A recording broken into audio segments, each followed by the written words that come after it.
Emergency dispatch. How can I help you? Yes, my son-in-law called. He went playing golf this morning at 9:30. My daughter's been missing since this morning. She's 8 months pregnant. She took her dog for a walk in the park. The dog came home with just a leash on. So the dog came back without your daughter? Right. Okay, what is your address, sister? Well, I'm at... Is that where she's... So it's over at Maloma Park is where she went for the walk. What is Scott Lake again? I can't remember. What's your cell phone number, sir, in case you get disconnected? It's 404. Jesus, I can't believe I'm going for like 404. Okay, so what's the address where she lives and she's missing from? Her address is... Over there between Encina and Edgeworth Drive? Yeah. Okay, is that a house? What is your name? My name is Ron. I'm her stepdad. Okay, what is your name? Gransky. Gransky? Rantski.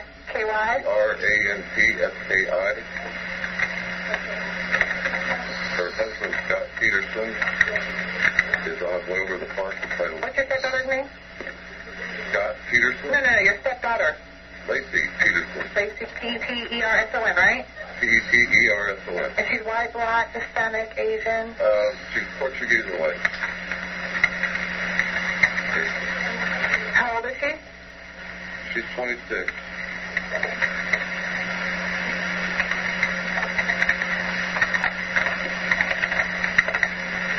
What time did she leave the house and didn't come back? That we don't know. We just got a call from our son-in-law. Said he left this morning at 9:30 to play golf. He just got home about a half hour ago. Nowhere around. Okay, so she went to walk the dog where? Walked it in that park. That's the Maloma Park. What's that park over there with the phone? One down in Phoenix. Yeah. Yes, it's one under Phoenix over there, you know, by the tennis court. Okay. That's on Encina? Yeah, do you have a flashlight? Absolutely. And she's 8 months pregnant, you said? Pardon? You said she's 8 months pregnant? Yes, ma'am. Can you get a point car for me over there? Is that possible?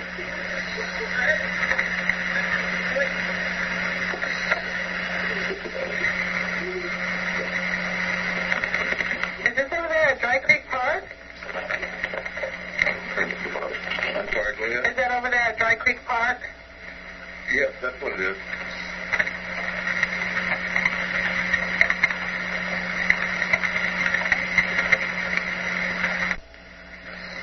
I don't know. I don't know.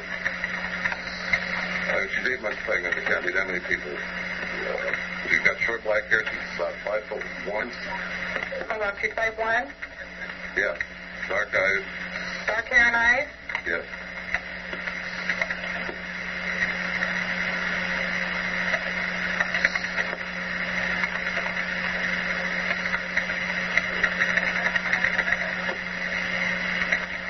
So the dog came home without the leash, right? The dog came home on the leash without her.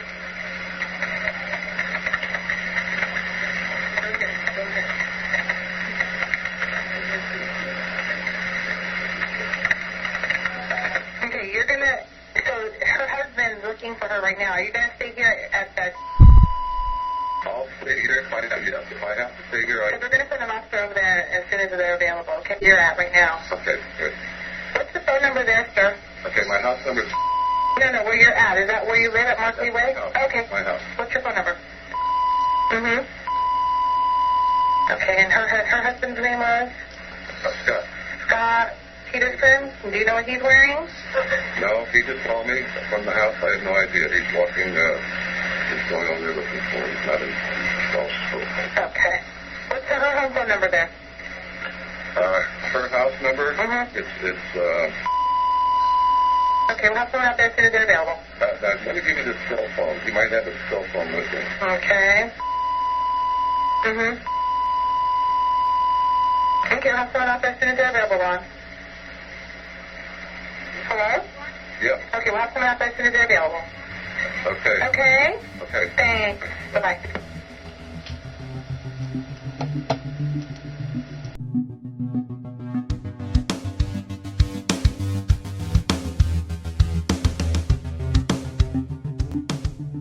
Welcome to the Rigor Mortis podcast. I'm Jason. With me today is Adam. Hello. How are you today? Good. How you doing? Not too bad. Finally out of the heat. Out of the heat and back to recording. I'm happy to be here. Yeah, good thing we didn't record on Sunday when it would have been 100 degrees in here. Oh yeah, this where we're at right now has no air conditioning, so that wouldn't have worked out well. It's a hot box.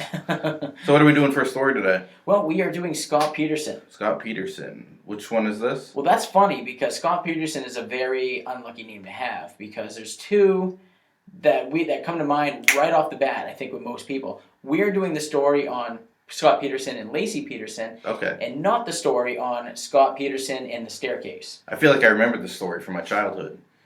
Yeah, you know what? I remember when this was happening live. Right. Watching it on TV, kind of unfolding. I don't think I paid as close attention to it as I would have, say, now, in my 30s. But I definitely was watching it, and I kind of, was piecing it together even back then. Right. So it all begins with Scott Peterson, who was born on October 24th, 1972 in San Diego, California.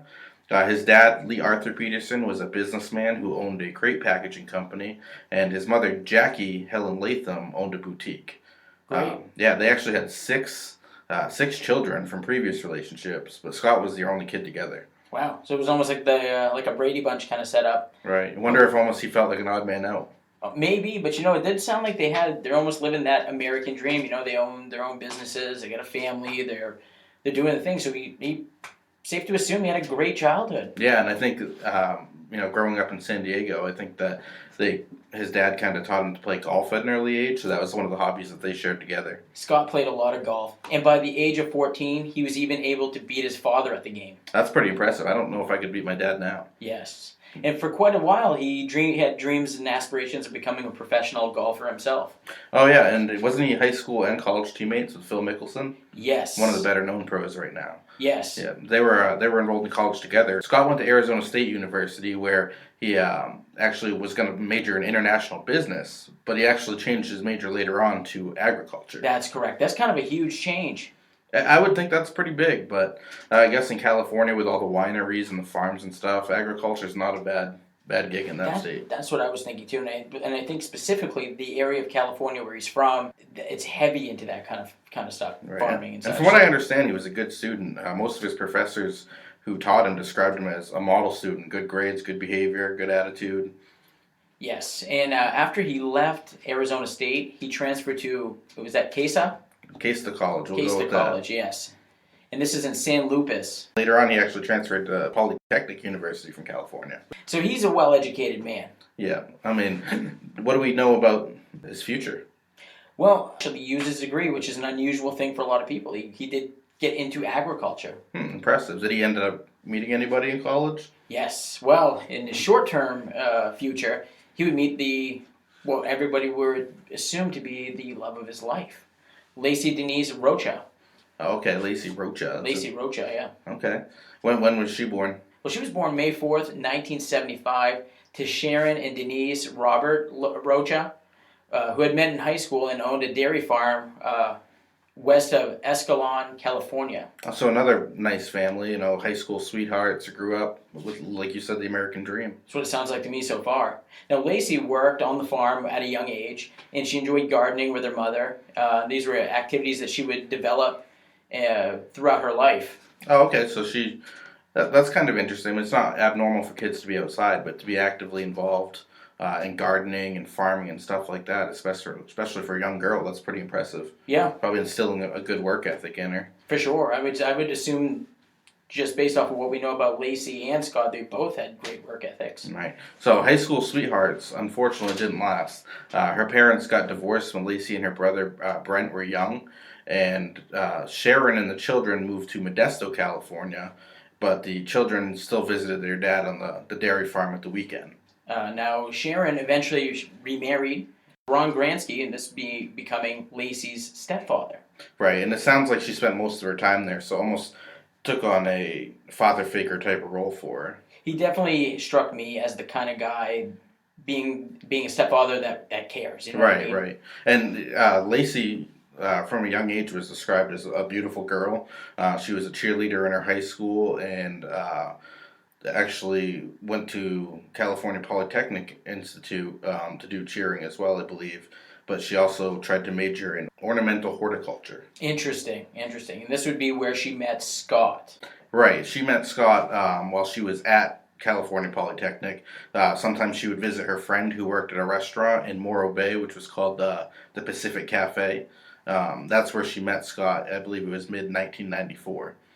Lacey made the first move. Right. Yeah. She pretty much was smitten with Scott from the moment she saw him, from what I understand. Kind of lady that knows what she wants and goes and gets it, maybe. Yeah, I guess she sent him her phone number, and right after meeting with him, she told her mother that she was so she met the man that she was gonna marry. Sometimes when you know, you know. Now, Scott later called Lacey and then began dating. So this was a real quick kind of thing that started to go together for them. Their first date was deep sea fishing. Wow, that's a little bit of foreshadowing, isn't it? Yes.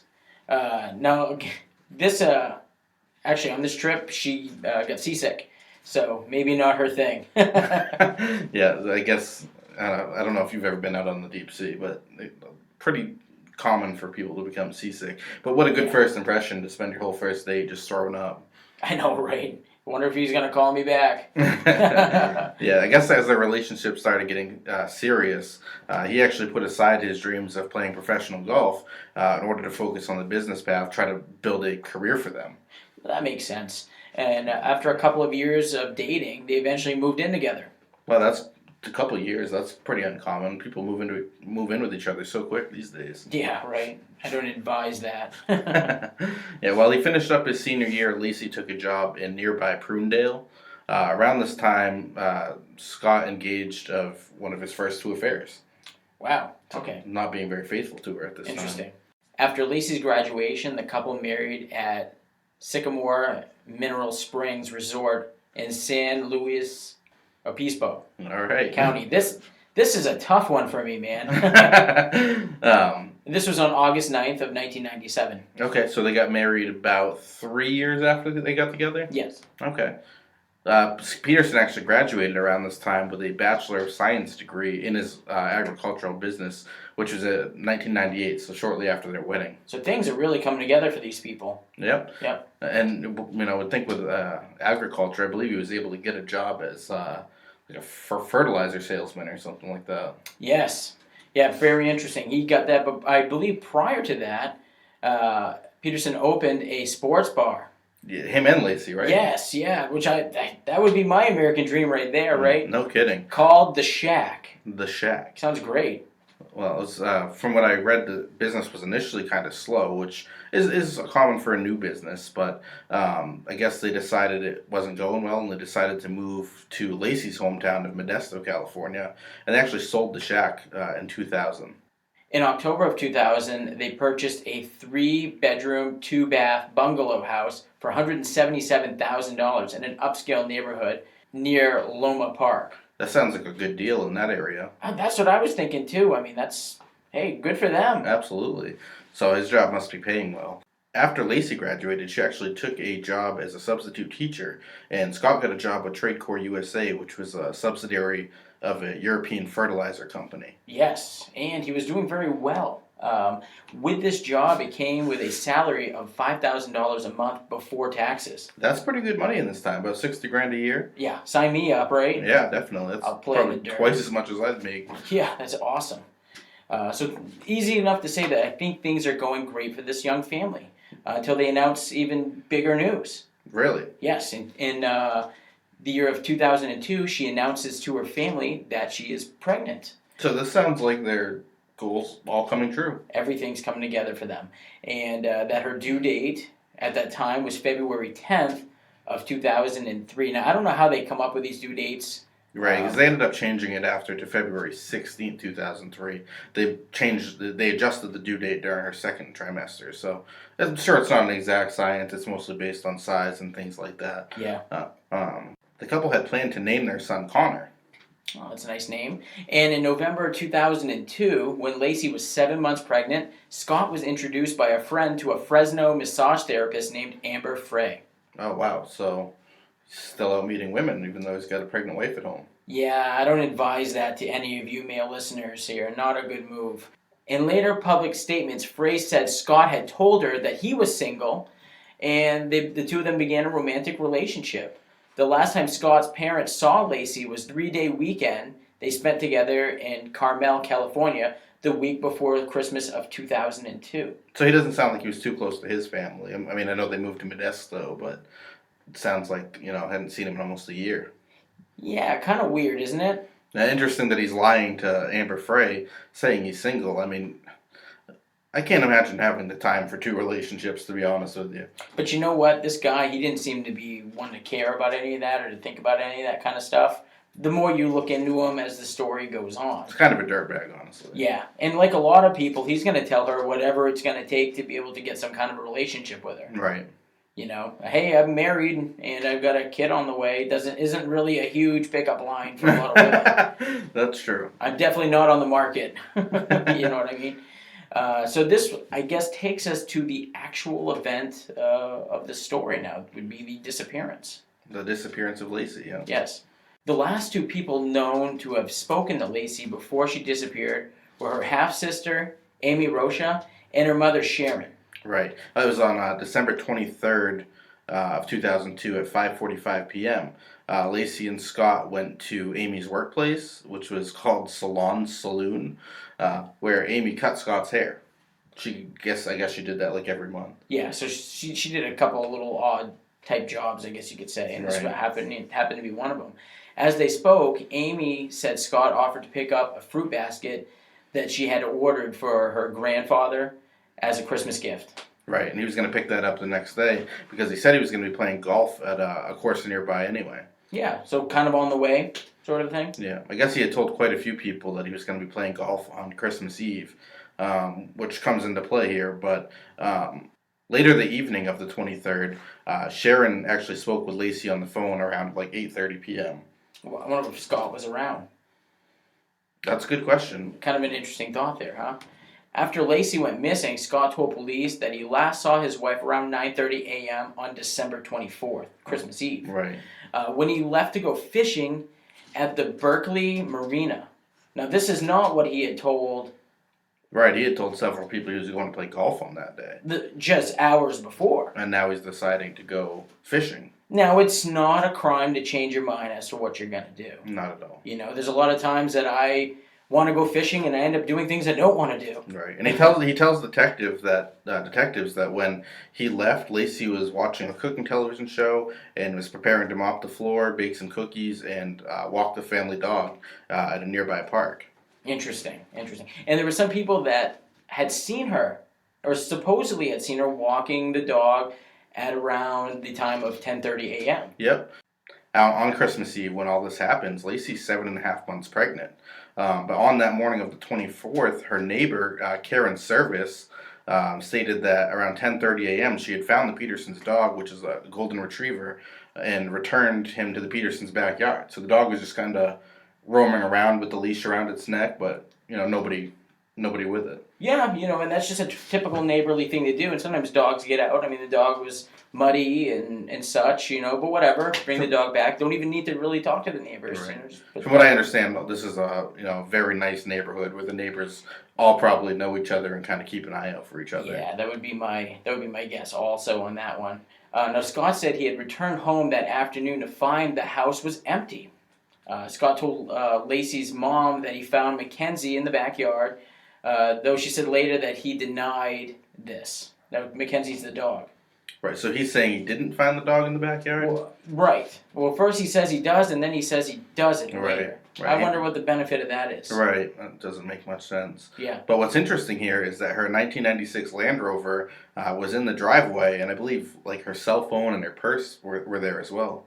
Yeah, and most people are not going to leave their stuff in the car like that. Right. So Scott said he came home and she wasn't there, so he hopped in the shower, washed his clothes, because he says he got wet from fishing. Does this seem weird to you? Because they make a big deal out of this. You know what? Not really in a way, because when I go fishing, I stink. The first thing I want to do is shower when I get home. You go fishing, and if you had a successful day out on the ocean, in his case, and in our case, probably the lake, but you probably smell, you definitely get stinky fish hands, and your clothes is probably slimy too with all that stuff, so why not take a quick shower? What I find odd is he's washing his clothes. This is interesting because what I had read about this is that he said that he washed his clothes separately from Lacey's because he had to use a different detergent with her being pregnant. It was something about his job. There was some kind of chemical that they in the fertilizer. In the right, fertilizer, yeah. That she shouldn't have come into contact with. So, yeah, he makes it sound like this is very routine. When she hadn't returned home by 5:15, Scott had actually called his mother-in-law, and then a half hour later, Ron Gransky called the police. Yes, Lacey's stepfather. Right. Now, like I had said earlier, this guy is like stepfather of the year material kind of a guy. Right. He's definitely involved and definitely was a person that took charge from this point on, I think, in looking for Lacey. Right. I mean, her husband wasn't willing to call the police, but her stepdad obviously felt like something was wrong. Right. Now, after the police arrived at the Peterson home, Lacey's keys, wallet, and sunglasses, at that time, that's when they were found. Right. Her purse was in the closet of the home on the evening of December 24th. Okay. And the dining room table was actually set really nicely for a family dinner the following night. One detective found a phone book on a kitchen counter open to a full-page ad for defense lawyers. Scott was reported to be completely calm. So that's interesting. He's already doing research, maybe? Yeah, wow. This guy, or could it just be by chance? It could be by chance. She could have been looking for defense lawyers. Who knows? Who knows? I mean... Right? I don't know. Not illegal to have a phone book open. Not at all. On any given page. But she might have been looking for a divorce lawyer or something, and... It was just on that page. It was on that page. Yeah. His lawyers, like... Right. But still, something to note. Right. Well, Modesto's police detective, John Bueller and Adam Bracchini, they were the lead investigators on the case. And when they questioned Scott that evening, he initially said he had spent the day golfing, which we already know is not true. And then he told the police he had gone to fish for sturgeon at the Berkeley Marina around 2:15. So he had originally left around, 10:30 that morning? That was the last time he saw Lacey when he went fishing. Yeah, wasn't it more like 9 o'clock? Right. 9:30? And now he's telling detectives that he didn't go fishing till 2:15. That seems kind of late, too. I mean, think about it. You're going to bring a boat to the water. I mean, it's He didn't need California. to bring the boat to the water. He had it in the marina. He had it in the marina. Yeah, that's true. I don't know. But still, his story is not adding up. Right. Now, Scott states that he went fishing about 90 miles from where the couple's Modesto home was. Right. And on his way home, he had left a message for Lacey stating, "Hey, beautiful, it's 2:15. I'm leaving Berkeley." He said that he was leaving. He had just gone fishing, so he's basically leaving like an audio alibi for himself. Yeah, and that's a kind of a common thing to do. Right, leaving a paper trail like, "Oh, I'm just calling my wife because I love her and letting her know where I'm at," which isn't abnormal. But what's interesting is detectives immediately launched a search, but they were surprised by Scott's behavior when they had first met him. Really? What's up with that? Lead detective Bueller actually said that he suspected Scott right when he met him. He was a bit thrown off by his calm, cool demeanor, and I guess Scott didn't really ask many questions. Really? He didn't act like a concerned husband. Right. You would think that if your wife was missing, you'd be constantly asking questions of the police, like, "What have you heard? Do you have any suspects?" Anything like that. Right. He didn't seem to care. And I think his attitude was that he just had to live life. He had to keep going on. Right. It'll take some time to mourn your wife. Right, exactly. And And your unborn son. he'd done a few things in the couple days she went missing that were questionable, which we'll get into. But in the days and weeks that followed this day, Modesto police and firefighters, as well as other municipalities, had carried out a massive search along Dry Creek the day after Lacey's disappearance. Right, so they're not wasting any time looking for her. She's 7.5 months pregnant, which we were discussing this off air. It's kind of interesting that Scott would go fishing 90 miles away while his wife was 7.5 months pregnant. Yeah. On Christmas Eve as well. Yeah. Is your wife going to let you go fishing on Christmas Eve and skip a family dinner? My mom's not even going to let me go fishing on Christmas Eve. You know what I mean? And your wife's going to shoot you before she lets that happen. That's right, So even that alone is kind of odd, but you can't rule out that maybe Lacey was like, you know what? Go have some fun before this child's born. go do some fishing. I'll take care of some stuff here. That's true. She was trying to be the perfect housewife. So. She was thriving Right. to be that. So, I mean, that's all. You can't rule that out either. And as these searches go on, they come to include helicopters, which are equipped with searchlights, police mounted on horseback, bicycles, canine units, water rescue units, a bunch of different police officers and citizen volunteers as well, who were posting flyers and also doing basically grid walking, trying to find anything in the bushes or anything that may pertain to her disappearance. Yeah, this wasn't the kind of thing that happened in this part of California. No, not at all. It's a very, very nice area. So people organized, and they did what they had to do in order to try to find Lacey alive. Right. And at a press conference, the lead detective, Al Barkini, said that police did not believe that Lacey decided to leave without contacting her family, and said that was completely out of her character. Of course it was. Of course it was. It wouldn't even make sense. Right. She was in regular contact with her family. Now, the initial search and later vigil were organized by the immediate family and friends. Right. I wonder how much Scott had to do with that. He actually had nothing to do with it. He said he was too hurt to be involved. He involved. attended and whatnot, but he had nothing to do with the organizing. But yet emotionless with the police. Right. Maybe he was in shock that day. Who Right. knows? There were up to 900 people involved in looking for her before the community officials and police decided to get involved. So the citizens really wasted no time. They immediately got looking. You know, there's a 7.5-month pregnant woman. Even if she disappeared on her own, she might be in trouble, so we should look out for her. Yeah, definitely kudos to that community. Now, a $25,000 reward was offered later, and then increased to $250,000, and then finally to $500,000 for any information leading to Lacey's safe return. Wow. So if anybody knows anything, there's significant incentive to go to the police. And unfortunately, I find in researching these kind of cases, as that incentive goes up, a lot of fake stories Oh, absolutely. start to emerge also that kind of convolute the truths and the actual facts behind these cases. Right. On a side note. And the community put up blue and yellow ribbons, put out flyers, and actually created a LaceyPeterson.com website, which was launched by the husband of one of her friends. So everybody's trying to get her information out there and her story out there. So if anybody sees her, she'll hopefully be returned safe. A lot of people cared. Friends and family and volunteers set up at command centers at a nearby Red Lion hotel to record developments and circulate information. This was kind of like a hub. Like a command center, right? Command center. Over 1,500 volunteers signed up to distribute information and help search for her. Wow. So nobody's going to give up on this until they find her, is what it sounds like. Oh, for sure. Right.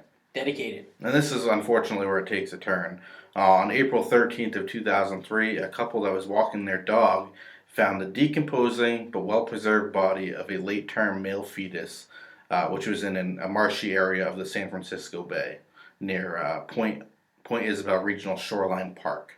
Doesn't say much to me because I'm a Maine man, but what I'm picturing is kind of a rocky coast. Right, that me as kind well. Kind of a thing, outlining, the city. A lot of ins and outs. So what condition was the fetus in? Kind of interesting here. There was no evidence of this child being born. In fact, his remains were still in relatively well-preserved condition. Right, yeah, exactly. I believe his umbilical cord was still attached. Yes, from what I understand. So it's almost like he saw, how would you explain this? Well, they said his umbilical cord was still attached. It wasn't torn, it wasn't cut, and it wasn't clamped, which is the normal practice the hospitals would do. So right. It doesn't sound like whatever happened to Lacey, she lasted through the duration of her pregnancy. Correct. Almost like maybe she had passed while still being pregnant. Right. Yeah. But they found her. They found Connor in the marshy area. So obviously she. She had probably been thrown in the water. One would assume. Now, also something to note, whether this has something to do with this or not, it was revealed that a 1.5 loop of nylon tape was found around the fetus. Now, what I'm taking that as is 1 revolution around the roll of tape and a half. Okay. So that doesn't sound like a long section of tape to me. Right. Nylon tape isn't going to come on a big spool like, say, duct tape, I don't think. Right, and I think it was like behind his ear or something like that. Right. I mean, there's stuff in the water, Right. but it has to be notated because this is what was found with Connor's remains. Right.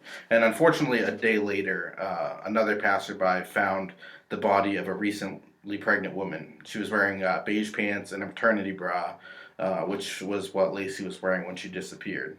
Yeah, very sad. She had actually been found about a mile from where Connor was found.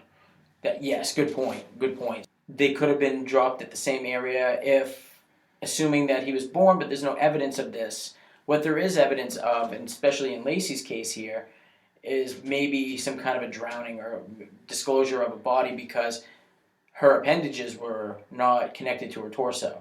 Right. They said the body was decomposed to the point of being almost unrecognizable as a human body. She was missing her head and her arms and legs, like you had mentioned. Most of her legs, at least. So what was really washed up on shore was a very decomposed Lacey Peterson. Right. But no doubt they were able to identify her, I'm assuming, relatively quickly. Yeah, it was around April 18th of 2003. DNA test verified that these were the bodies of Lacey and her unborn son, Connor. The autopsies on both bodies was performed by forensic pathologist Dr. Brian Peterson. No relation, of course, to the family. Right, that would right. I don't even think that would be permitted. Right, and according to Dr. Peterson's autopsy, Connor's skin was not decomposed at all, though the right side of his body was mutilated. Yeah. So what do you make of that? Well, yeah, I mean, it could be that he was dragged along the bottom of the ocean. He could have been picked at by fish. I mean, he is in the water. There's different things that can happen. Right. Not to get too graphic, but like with the body in the water, the way the currents go, I mean, that body's going to be banging off and anything in the water. Coming and going, and with the rise and the drop of the tide. Right. Yeah, for sure. Lacey's cervix was intact. So that indicates she had not given birth naturally. Right. Now, the exact date and cause of Lacey's death was never determined. I mean, that's pretty hard when you're finding just a torso and not the rest of the body. But they were never able to really identify what exactly had happened to her. She had suffered 2 cracked ribs, though.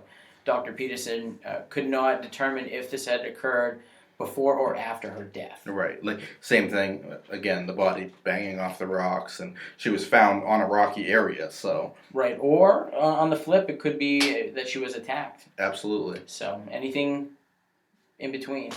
Right, and most of the press said that the doctor's testimony actually was pretty contradictory. So they were saying that her death is what caused Connor's death while still in her uterus, but then also saying that Connor's death may have not had anything to do with this. So he actually was kind of, I guess, wishy-washy on it.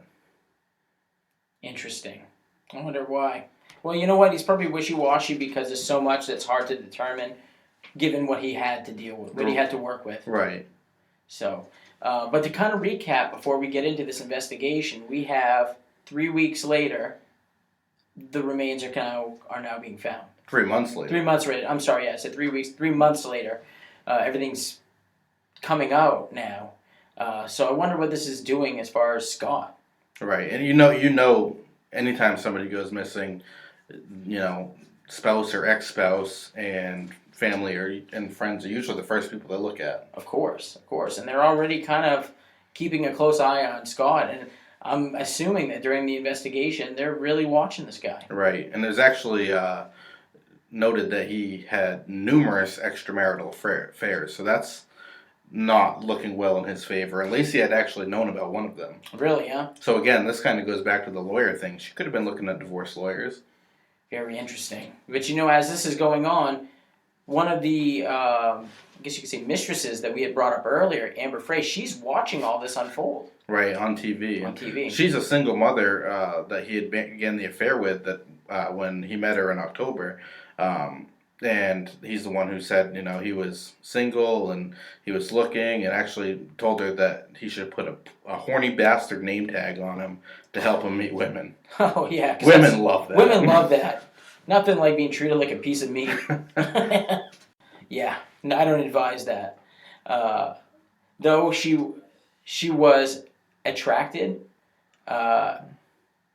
She was hesitant because of her children and being, single and whatnot. But Right. she gave, the contact information, and they started seeing each other. Basically, after a month-long whirlwind romance, she told the police of their relationship. Really? Now I wonder what the friend thought of that. Is that when things start to come out? I believe it was around this time that the police are finally learning about her as one of his mistresses. Very interesting. Very interesting. So she's going to play a bigger role in this as this goes on. Right. She actually agreed to, after she had told the police, she had actually agreed to phone him while the police listened. That was very interesting because one of the phone call conversations that they had, he was actually at a vigil for his wife. Right. And what's interesting, when she did tell the police about their relationship, she told the police that on December 9th, which was 2 weeks before Lacey disappeared, that he was a widower, and this was going to be his first Christmas without his wife. Yeah. And she was very much alive at this point for at least 2 more weeks. This could have been a little bit of a tell. Right. Definitely something that was on his mind, perhaps, would be my guess. And now Scott ended up being arrested on April 18th of 2003, now that they've got some real concrete evidence. Now, this was near the La Jolla golf course, back on the green again. Right, and I believe this is in San Diego, which is, I believe, Southern California, pretty close to the Mexican border. Yeah. So what did they find him with when they arrested him? Well, he claimed to be meeting his father and brother for a game of golf. His naturally dark brown hair had been dyed blonde, so he's kind of changing his appearance, which is something that you see a lot with people that have done things. And not only that, but he's probably getting followed around by paparazzi and whatever. For sure. So, dyeing his hair, maybe growing a mustache or something, not completely unquestionable. Nothing wrong But is with there that. anything else that was weird? Well, his Mercedes was overstuffed with what they would consider to be miscellaneous items, and nearly $15,000 in cash. Can't forget the Viagra. He had 12 tablets of that with him. Horny bastard. Well, that's what he says. And survival gear, camping equipment, several changes of clothing, 4 cell phones. That seems very excessive. Well, one for each girlfriend. And 2 driver's licenses. I don't know who those are for. His and his brother's. So he even jacked his brother's driver's license. Right. He explained that the reason why he had his brother's license was the day before he got a San Diego resident discount at the same golf course because he used his brother's ID. Well, that makes sense. I used your pass to get into the national park for free. So, I mean, you can't fault him on that, right? That doesn't seem that far-fetched of a thing to do. The $15,000 is highly questionable, That's a little unless weird. It's a very expensive game of golf. Yeah, right. But how do you explain the camping and other outdoor equipment and stuff in the Mercedes? The 4 cell phones is probably the weirdest thing. That's definitely the weirdest thing. Now, on April 21st of 2003, Scott was arraigned in Stanislaus County Superior Court before Judge Nancy Ashley. He was charged with 2 felony counts of murder with premeditation and special circumstances. What does that mean? I believe the special circumstances were because of the unborn fetus. They probably didn't know what to do with it yet, as far as... This actually will go in... this will actually come into play later. Yeah, very interesting. He pled not guilty, of course. Judge Al Giolami of Stanislaus. I'm going to get it. County Superior Court moved his trial to San Mateo County because of so many people in this county having made up their minds already about Peterson's guilt. So to try to give him a free trial, they moved it away from where it was all hot. See, this is always interesting to me because they say that the jury pool was tainted. We live in Maine, literally the exact opposite end of the country from this. And we heard about this every single day. I mean, we were kids and we thought he was guilty. Right, so if you live 2 counties over, do you really think there's anybody in that county that hasn't heard of this? Once this kind of stuff gets out on the media, everybody knows about it. The opinions are already being made up for you by the people that are giving you the story. Right. So no matter what, this guy wasn't going to get a fair trial, if you would.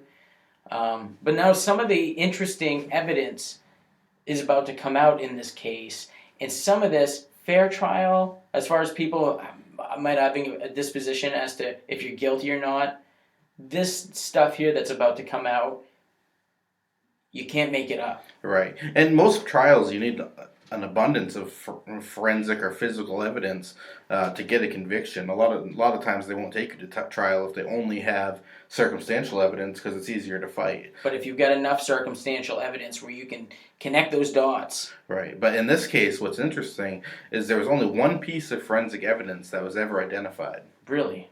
And what would this be? Would this be the pair of pliers that was found on his boat? Right. Now, these contain 2 hairs that were squished into the pliers. What does that mean?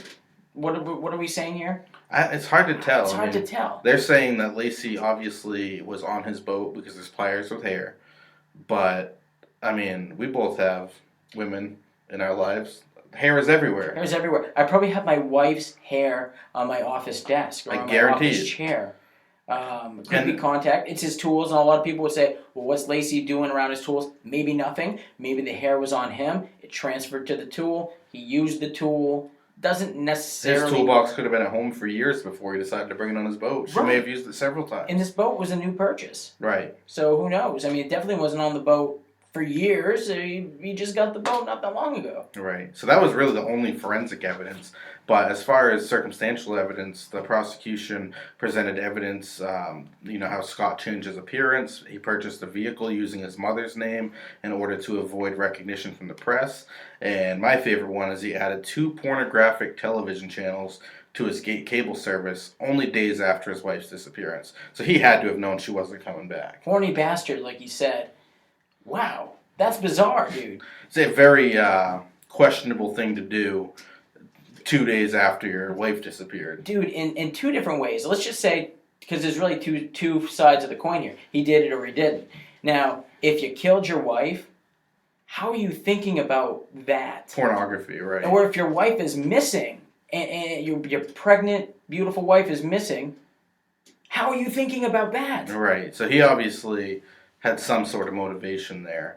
But he also, he obviously had some motivation there, but he also had expressed interest in selling their house, which he had shared with Lacey, and he actually sold her Land Rover pretty quickly. Yeah, no, he stated that he had done this because he needed to carry on, and his vehicle was under investigation. I think they had subpoenaed his vehicle. They were using that. So with the kind of work that this guy does, dealing with fertilizer and stuff, he does need a truck. Right. So he traded in the Land Rover and got a new truck. But that's almost like, yeah, we're going to get rid of the Land Rover now because she doesn't need it. Right. Very, very sad. Now, his trial began on June 1st of 2004. Now, it went on to November 12th of 2004 when he was convicted of first-degree murder. So that's almost a six-month trial. Yeah, but before we get into that, I kind of want to touch on some of the other evidence that had come up. Because right now we said a few things, kind of make him look guilty. How about this one, Jason? We're going to get a little bit deeper into this, okay? He had poured his own anchors. Now, my friend, I've done a little bit of boating myself. Anchors are not that expensive. No, they're not. They're basically just cheap, add water concrete, basically. You know, a few $100s, he's got himself a good set of anchors. Yeah. And how many did he make? He made 5, right? 5 of them. Okay. Did he make 5 or 6? I believe it was. I believe it was 6, but it might have been 5. No, I believe it was 6 that he made total, but 5 were missing. Because what had happened was he poured them, and now I'm not sure if they were 5-gallon buckets, 2.5-gallon buckets. I just saw the pictures. And the rings, because you know how concrete, when it's wet, right, it's going to make a little bit of a mess. Yeah, there was the rings that were in his driveway. Yes. Now, you wouldn't have done this with just one mold. You know, it just would not have made that kind of an impression. It had to have been that he laid out 5 or 6 buckets and just went right down the list. Correct. And 5 of them were not accounted for. So that's kind of odd. It would make sense as far as Lacey's appendages being missing if she was anchored down. They also didn't find any rope or chain, right? Which you would, if you're going to make anchors, that's kind of another element that you would need, right? But to go to what you were saying, why don't you touch on that a little bit? Because that's kind of an interesting thought. with the anchors weighing her down. Right. So if she was, say had an anchor tied to each leg in her arms, the way the current comes over time, just when you're in the tub or whatever, how your hands get soggy, I guess you'd say. As you start to decompose. Right. As you're decomposing and rigor mortis is setting in, the body is going to get dragged by the current, and eventually the limbs are going to come off. I don't know if you've heard about the town in Canada that like every year has like 60 or something just random shoes wash up with a foot in them. Have you heard about that? On TV. That's because of the current bodies that go. That many, but that is wow. Yeah, bodies that go missing out in the ocean. The feet are one of the first things that come off, and of course with the shoe it helps it float, and the current takes it right to the same town all the time. I kind of looked into this a little bit, and the skin will slide right off first, and then everything will come detached at the hinge. And also, as you're decomposing, your body is building up gases that are trying to lift you up. The water current pulling you all over the place, and the anchor's pulling you down. Yeah. And over a 3-month period of time, boom, she could have slipped out of those anchors while everything just stayed put. Well, as far as those pieces are. Right. She's out loose. Her abdominal cavity opens up. The baby comes out, and that's when they become separated about a mile apart. Right. So all the evidence that's pointing against him, but there is a few things else. Was there something about a robbery or something? Yeah. So this neighborhood had a recent robbery, right? I believe it was the day she went missing. Well, this is what's very confusing about this, is that there's some people that say it was the day that they admitted to it. A couple of guys, they admitted to robbing houses in the area, but they had said they had nothing to do with, Lacey's disappearance. And there's nothing to prove that they had anything to do with it. Right, but they had been robbing the house next door of a safe, I believe, around the time that she went missing. That's correct. And there was some other, later on in time, another guy had claimed that he had robbed a house. But this was, I think, a couple days prior, and that he had spoken with Lacey or something. Doesn't really add up. It didn't make a whole lot of sense to me. Right, and there were neighbors who spotted Lacey at between 10:30 and 11:30 walking her dog. Oh, yeah. And the other neighbor claims that she brought the dog back to Lacey's at 10:18 or something like that. Right. So this all kind of, time frame wise, would sound like she took off, or against her will, with Scott. Right. Which is, but the interesting part of this is that his lawyers never bring any of this up. I wonder why they don't bring up any of the witnesses. Well, I would understand the robbery ones, because if you bring people who rob houses up on stand, they're not going to be a credible witness. They're just going to get torn apart. So, But even others, maybe his defense thought that they were people that would get torn apart. Right. By the prosecution. Or there were holes in their story or something like that. Right. But he ended up getting what he deserved, Jason. Yes, he did. He did get a first-degree murder for his wife, and then a second-degree murder for his unborn son, Connor. Judge Alfred DeLucci sentenced Scott to death, calling the murder of Lacey cruel, uncaring, heartless, and callous. And that's exactly what we're going to call it, too. Right, absolutely. I mean, the guy had all kinds of girlfriends. We barely touched on Amber Frey. I mean, this guy, he's at a vigil, and what does he do? He calls her. So take a listen to this recording that we have of this conversation he has. Yeah, very interesting. Hello? Baby? Yes. Amber? Can you hear me? Yeah. You can? Yeah, hey. Oh my goodness. What's I found a quiet place. Pretty good, huh? That's really good. Oh my god. It's like been all this crazy static and stuff. I'm like, so frustrated. I know, I've been trying to call it. Working. Amber? Yes? Amber? Oh. Oh, stop. Amber? I'm right. Amber, you there? Yes. Amber? I can hear you. Hey. Yes. Okay, there you go. I'm talking. Okay, I'm like, stay still or something. I know, I moved to make it work. How was your New Year's? What's that? How was your New Year's? It's good. I'm just, everyone's in this bar now, so I came out of an alley. Quiet alley. Is that nice? Yeah, it is. I can hear you very good. It's pretty awesome. Fireworks and everything for the Eiffel Tower. The people all playing American rock songs. Uh-huh. It's pretty funny. Well, that's good. I'm glad you guys decided to go out. Who? Oh, definitely. I can never remember your friend's name. I know Jeff, but you always say from Swan's. Koala. And then we have Pasquale, a friend of ours from Vancouver. Uh-huh. Oh, he's there too? Pasquale, yeah. Good. Did Hi. you make any New Year's resolutions? What was that? Should be. Should be? What should my New Year's resolution be? Oh, I don't know. That was my question. Remember? Oh, I didn't think of that. I'll tell them something good. Yeah, you have to tell us. So where are you headed? Well, I don't. Did you get my message? No. You didn't get. You leave him? Yeah, Wait a minute. I left you a message because I was like, oh, I hope you at least get that. But I was going to, or the San Francisco thing didn't work out, so I'm probably most likely going to go later to Sean's. Are you there? Hello? Hello? Are you there?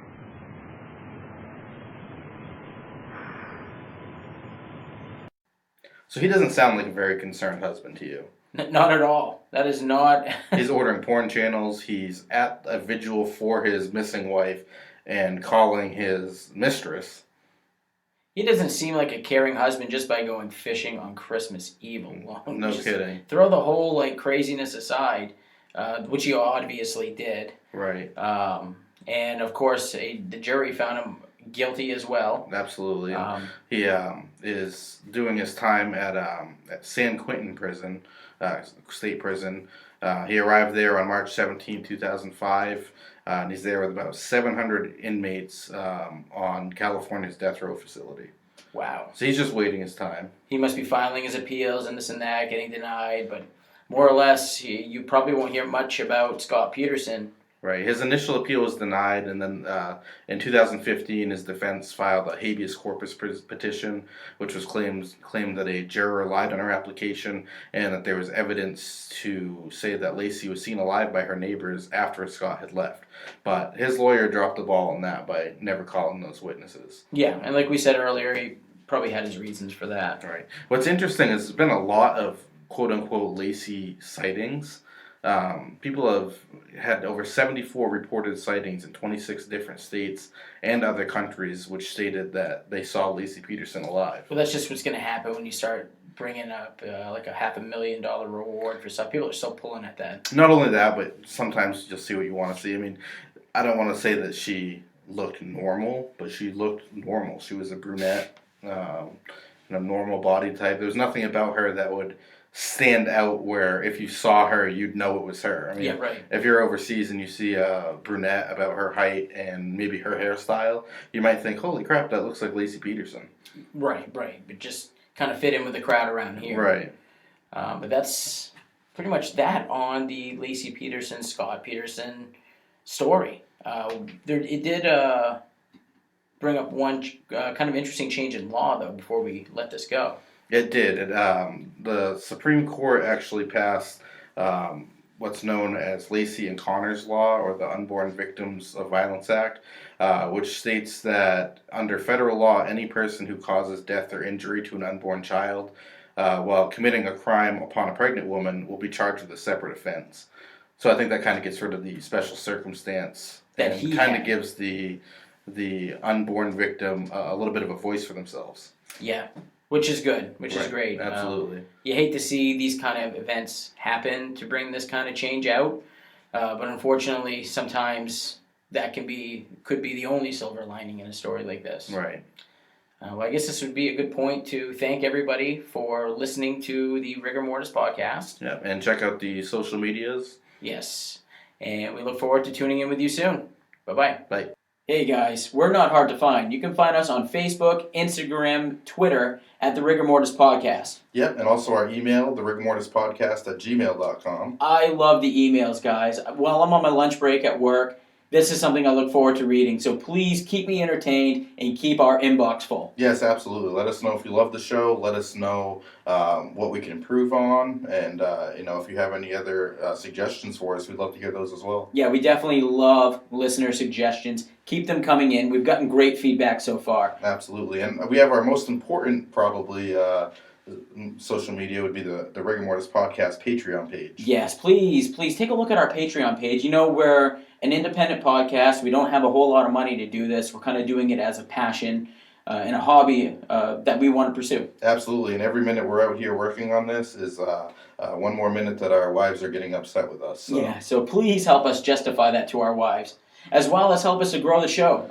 This show is brought to you by people like you. Absolutely, and all your donations just help us to make the show better and do more editing and be able to put more back into you. And like we were saying, if we can justify this to our wives, then we can certainly justify putting out a couple more episodes a week. Absolutely, and thank you guys always for listening. Yes, goodbye. First of all, describe what the past month has been for you. It's been absolutely terrible, as it is for everyone. I mean, you see us in press conference. You haven't seen me as much in the media, but you see our families and the raw emotion that's out there and the grief, the frustration. We go through a range of emotions from anger to frustration to grief. For me, it comes at different times during the day. 2 weeks ago, I knew exactly what to do. I'd go to the volunteer center at the Red Lion and open up the center and wait for the volunteers to come and work on things. And then I'd go out and put up flyers. I knew exactly what to do, and that was going to bring Lacey home. And now I don't know exactly what to do, and that's so frustrating. That's the hardest part. I mean, we have a core group of volunteers still working to get her picture out there nationally through corporations and organizations and obviously media and other means. So we continue to work tirelessly, many people do, to bring her home. And we can do that during the day, and unfortunately at night, don't know what to do, and the grief hits, and it's unbearable. But you also have to recognize that Lacey is hurting worse than any of us.